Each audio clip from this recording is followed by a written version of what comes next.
I'm Christina Marie Anderson Anstead with Wondersoul, and I'm a brand strategist and web designer with a background in luxury client experience. I'm the go-to web designer for speakers and storytellers, and I'm known for helping you showcase your story and your expertise in a visually compelling way. I do this through brand strategy and web design to help you become easily bookable and stand out online. And today I am so excited and so happy to be welcoming you to my new series, my new year series, Ease into Impact. This is my 5-week series where I'm helping speakers and storytellers just like you make easy changes to scale your impact without being overwhelmed by the new year, new me bullshit.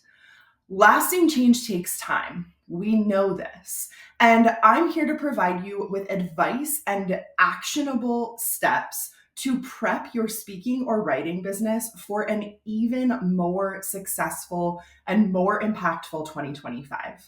I'm doing this through proven and actionable strategies that you're going to feel confident implementing yourself. Now, before we dive into week one, I thought I'd give you a little bit of background on how this series came to be.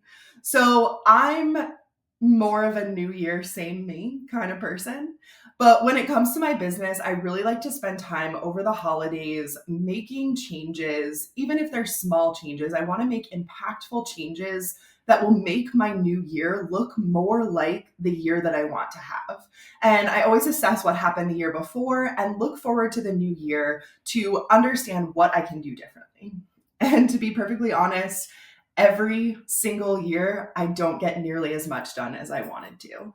And I know that I can't be the only one. So instead of beating ourselves up for what we didn't get done at the end of the year in a rush to look forward to the new one, I created this 5-week series so that you can take actionable steps without feeling overwhelmed like you have to change your entire business to be successful this year.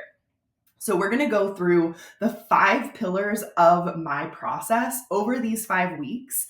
And week 1 is all about your personality and how you're using it to stand out in your industry. If you ask yourself one reflective question this week, I want it to be, what makes me stand out?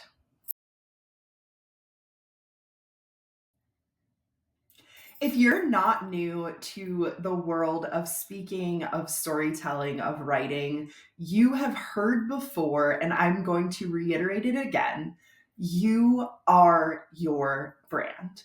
When you are using your background and your expertise to teach others, who you are becomes an important and inherent part of the work that you do. So if you take nothing else away from this video or from this Ease into Impact 5-week series, know that I am giving you permission to be undeniably you in your business and as your brand. Now, at this point in time, you are likely wondering or saying to yourself, okay, Christina, I hear you. I need to be me, but how do I do that? And I'm going to get to that in just a moment. But first, I wanted to take a step back and remind you all of the audiences that you, as a speaker or a storyteller or a writer or a podcast host, need to appeal to. There are 4 of them, and I'm going to just coast over them here in this video, but I've put out a blog post. I've put out some content on my Instagram. So if you're not following my blog and you're not following me on Instagram, make sure you head over there after this video and follow along because I make content directly for speakers and storytellers like you. And you can find more detailed information about the audiences that you need to stand out to over on those other channels. So those 4 audiences that you need to stand out to. Number one is going to be your direct audience. This is going to be people that you would do consulting for, sell your books to, but also the kind of people who are going to be in your audiences at speaking engagements. So people who may come to your website or follow you on social media before you show up at a big event that their company is throwing or the conference that they're going to. So that's audience number one. Audience number two is going to be event planners. If you're a speaker who is searching out speaking engagements, event planners are going to be a large part of the audience who is going to search for you, find you, and really understand you to take that information to their decision makers and get you booked for that next gig. The third audience is the decision makers. These are the people, the higher ups at the company who have the final say on who's coming for an event, who they want to speak, etc.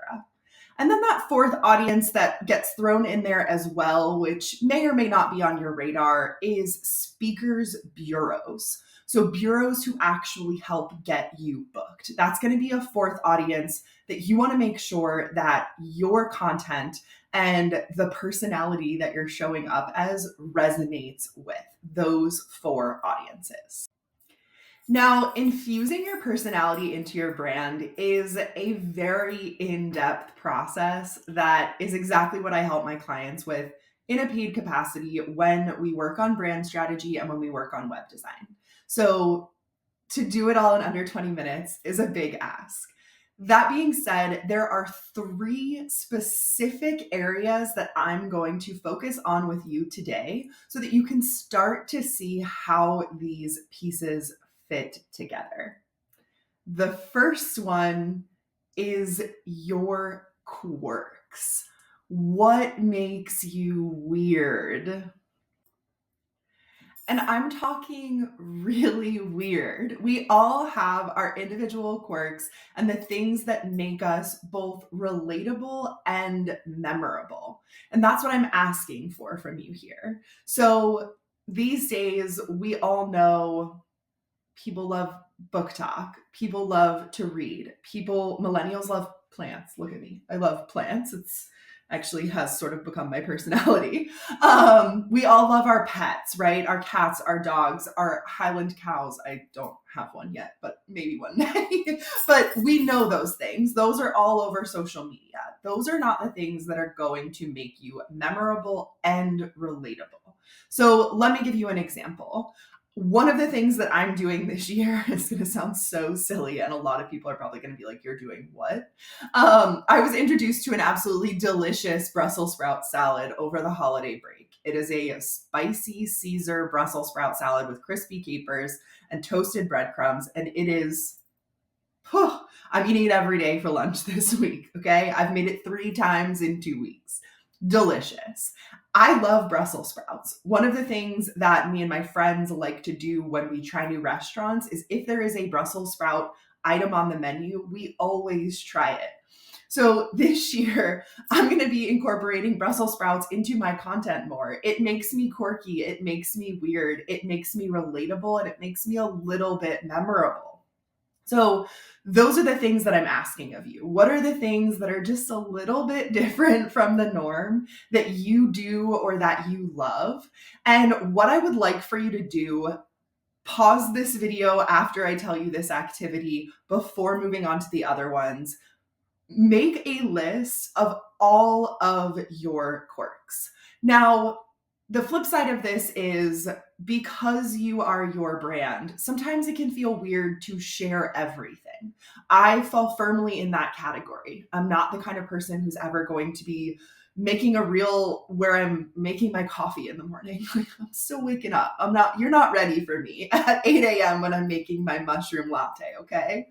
So I'm not saying that every aspect of your personality has to show up in your brand, but I am saying that you need to pick a few aspects of your personality that make you a little weird and a little quirky and a little relatable and a little memorable, and incorporate them into your brand, meaning your actual branding potentially, but your website, your copy, the things you share on social media, choose a couple of your weirdnesses, make a list though of all of them to start, and then narrow it down. Circle the ones that you want to share more about. Cross out the ones that you're like, no, that's too weird, or no, that one's only for me.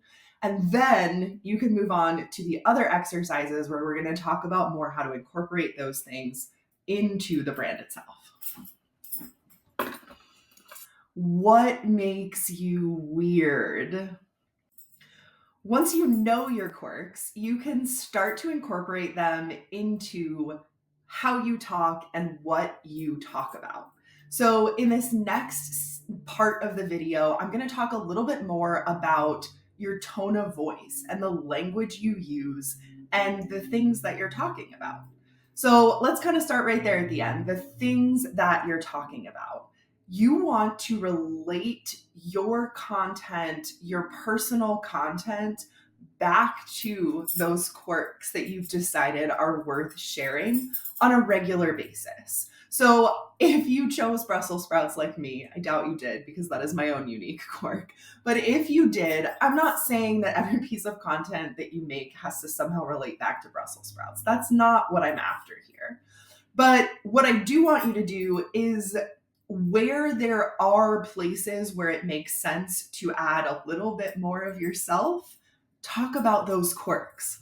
Put something in about how after lunch you're going to walk your pet duck by the pond, or take a stroll in your flower garden. I live on a farm. Like, these are things I might do. I don't have a flower garden right now. It's winter and I don't have any pet ducks yet, except I do have a chocolate lab named Duck. Beside the point here, you guys. Throw in those little details about your weirdnesses. Throw those details into your content wherever you can. Again, like, that gives into that relatable and that memorable factor. Sure, in your professional talks on stage, you're probably not going to talk about Brussels sprouts, although I am doing it right here on YouTube. But the more that you can incorporate those things into all of your content that you're putting out there, the more people are going to associate you with those things. And again, give you that memorability factor. But aside from talking about your weirdnesses, yes, a word that I've just made up that I want to coin now, in talking about your weirdnesses, we also want to talk about the way that you communicate. This is a very, very important one that a lot of people don't think about, especially speakers who are looking to be a part of the corporate speaking world, which is where many speakers are trying to live. And what I see most often is that speakers who are trying to become a part of the corporate speaking world are more likely to use buzzwords that don't actually have any meaning to the people that you want to get your point across to. So, what I would encourage you to do here as a secondary exercise in this video, I want you to think about a couple of questions. And again, this is another great place, once I get through these questions, to take a pause, grab your notebook, and make some lists. So the first question that I want you to think about is, do you use any slang? Do you use any terms that are related to a dialect or where you live? For example, you're going to hear me say y'all. I will say y'all. I am not from the South. I do not have a Southern accent. I'm from Florida. That doesn't count as the South. It is South, but it is not the South. I will say y'all. That is something that you're going to hear me say in my content. I will type it out, and I get a little bit of flack from it from people who I grew up with. They're like, that's not your word. It is my word. I live in North Carolina. It is my word now. So number one, think about the terms that you use on a regular basis, the slang that makes you sound human. Next, I want you to think about how you address people, and y'all falls into this category as well. But you could say folks, or you could say yins. That's again dialect there. But think about how on a regular basis you address people. And those are ways that you're going to want to incorporate into your content as you're writing it so that it sounds like you, so that it sounds like a human wrote it. You're also going to want to consider whether or not you use curse words and how spicy you get with your language. And then finally, make sure you consider things that you would never be caught dead saying. There are things that, for example, one of them that really gets me is references to suicide. Like people will say, that would make me put a gun to my head, or I would just blow my brains out if I had to do that. And those are things that you're never going to find in my content. I don't say those in my real life. I would never say them in a written capacity. I certainly would never include them in anything related to my business, other than in this context where I'm telling you what I won't say, what you will not catch me saying. So take a pause here, review those questions, and make lists of things that you say and that you can include in your content, as well as things that you would never say in your content or as a human being, and therefore should never be in your content as a business, especially when you are your brand. What makes you weird? So at this point in time, we've talked about your weirdnesses. Again, new word, just made up. We've talked about how you are talking about your weirdnesses, but also how you're talking in general. What parts of the way that you speak on a regular basis are you going to infuse into your brand? And now I want to talk about what you look like. And I don't mean this in a conventional sense, like, are you pretty, or are you handsome, or are you well-groomed? That's not what I'm talking about here. What I'm talking about here is how are you bringing your full self into the visuals that you use for your brand, as well as the way that you are showing up as a human being. Are you incorporating your brand colors into the clothes you wear and the content that you make? The colors of your book covers, the clothes that you wear on stage for speaking engagements. Are you incorporating your brand into all of those things? And are you incorporating your human self into those things? This is another place where speakers, especially when you are trying to work in the corporate world, a lot of the time you feel like you have to dress like the corporate world. And the corporate world is, forgive me, friends, the corporate world is a little bit soulless, and it has been for a really long time. And there are efforts to help fix this, but we're not there yet. And you, my friend, are not soulless. You have a soul, you have a personality, you've made your personality and your expertise into a successful business. And we want to see more of that. We want you to be relatable and memorable through the way that you are showing up. And if you're someone who is more comfortable in yoga pants and an oversized sweatshirt than a pantsuit, it's going to show on stage when you, or in your content, when you show up in a pantsuit. I am most comfortable in jeans, a t-shirt, and, just a little bit of a professional jacket here. But if I was showing up in front of you with a full-on blazer, I wouldn't feel like myself. So how are you incorporating the way that you like to show up in the world in your business? How are you bringing that into your business? And secondary to that, what visuals are you using to support that in the rest of your content? Because as a speaker, as a storyteller, as a writer, a lot of your content shows up in ways where you yourself are not showing up, right? You are not in person when you're doing a YouTube video. You are not in person when someone reads your blog. So how are you using visual content like images, professional images, stock images, but also GIFs? You've seen a GIF or two in this video already. How are you using those things to bolster the business and the brand that you already have? So this is another good time to take stock of the quirks that you wrote down earlier and how you can incorporate them into the brand and the business that you are building.